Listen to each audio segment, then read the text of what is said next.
back here to the Glenville State University Coaches Show here in the athletic department. We're in the Waco Center today with this segment is with the men's golf head coach, John Lilly, who's beginning his 6th year here at the helm of the Pioneers. And the first thing I want to talk about is the team took a nice step forward last year, made the cut, finished 6th in the league, had a strong spring, and ended up coming just one spot short of the NCAA tournament. First off, just a quick reflection on that season past. Season past was about what we expected. We brought in some young men from Paraguay and from South Korea, and they performed well. Just coming up short, unfortunately, in the regionals to play in the regionals. So it gave us a positive outlook for this coming fall. So we're out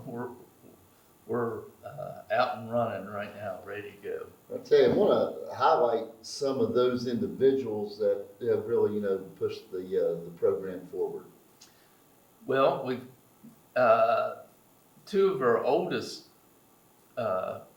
players are Shaden Johnson out of South Africa and Sam McNeil out of Canada. Mm-hmm. They've been with us for 3 years now.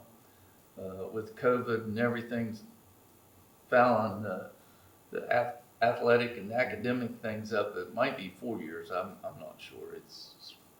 It's hard to figure, but those two have been with us the longest. And then last year we were able to get 2 boys from Paraguay that has been tremendous help, and one from South Korea. Maddie Nunez and Fabri Mesa, and the other one from South Korea is Boomin Choi, and they've been a tremendous influence on our positive play. So right now we've got, out of our top 7, 6 of them are international boys. And then we've got one from Stuart, Florida, Tanner Vickers, that is a player also. So we can go 7 deep right now with people that have experience in the collegiate. Good call. It's a good veteran team. And I know you added a really, really strong newcomer here in the last week to the roster that certainly you can play with your top guys. You want to talk about the latest recruit for the Pioneers? Yeah. We've had our 54-hole qualifier for our first tournament, which is this coming weekend, Labor Day weekend, and one Mockenberg. We knew it was a player, and Bill Lilly, the assistant, he's the director of golf and recruiting, and he worked hard to get him here because we just knew he was a player. And sure enough, he was our medalist for a 54-hole qualifier. He shot 5 over the first round here at Glenville, and then he followed up with a 4-under round at Parkersburg Country Club, which is a very tough course. And then on Sunday, he was also 4-under at Mingo Bottom. So he is a player, and he's right now our #1 player going into our first tournament. Good deal. That's exciting. And then first tournament you speak of will be going up to Cal this weekend. I know you played up there before. What are you looking to get as a team? I'm not talking about what you place, but what takeaways are you hoping to bring out of this first weekend? Hope to win it. And the players are thinking the same thing. They realize that they could have a banner year, and I hate to put too much pressure on them, but they're capable of winning this 17-team tournament. So every coach likes that whenever the players are thinking that also. Yeah. So, well, I tell you, with the depth you have last year, of course, you had solid players across the front last year, but, you know, if one person had a bad day, that may mean 3 or 4 spots. You know, now, somebody has a bad day, there's potentially somebody else to be right there, you know, not gonna really deviate much from, you know, the stroke average.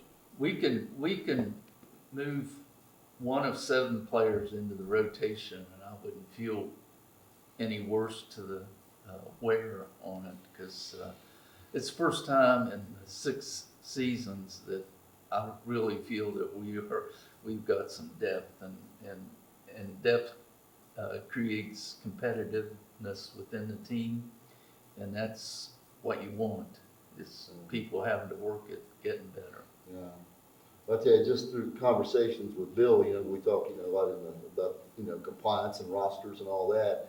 But, you know, he's noted that it's not just guys on the team that can hit it, but you also got some players that are really strong with their short games, and some guys that are consistent with the putter. And, you know, is that, as far as, you know, the short season, only 5 weeks getting up, you know, till the championships, is it a lot about, you know, coming out in attack mode and then making adjustments as you go?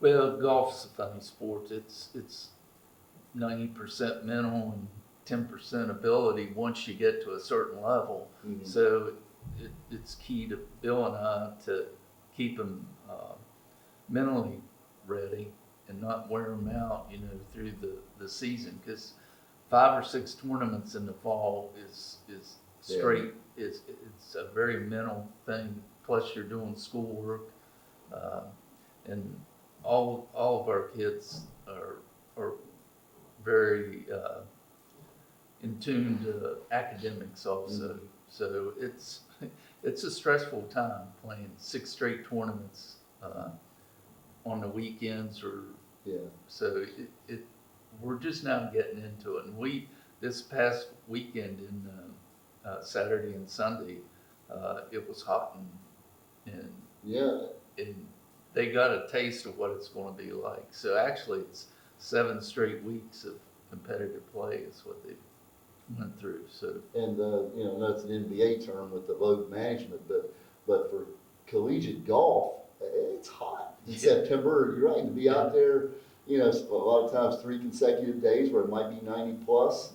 You know, it's taxing. Yeah, and in fact, on this first coming tournament, we played 36 holes on Sunday and 18 on Monday, 54-hole event.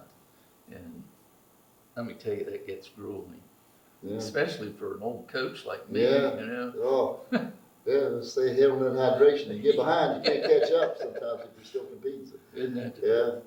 Well, I tell you what, John, we really proud of, you know, the roster, you know, that you all have put together, and really enjoyable young men. I love the team dynamic. It'll be exciting to see what happens this weekend. And we'll get together again next week to talk about, you know, some takeaways from this tournament up at Cal. So, John, appreciate you coming in and seeing me today here. And thank you all for joining us here on the network. We'll see you next week.